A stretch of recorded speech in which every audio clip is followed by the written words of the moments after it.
Canva kung paano maglagay ng image inside of text. So, open tayo ng projects, Canva.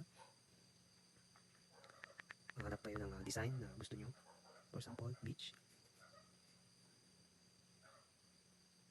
So, pwede kayong mag-upload or pwede kayong mag-search dyan sa Canva ng image. Gagamit tayo ng app na tinatawag na font frame. Yan, search nyo po yan sa apps. Font frame. Yan, lagay nyo yung text na gusto nyo.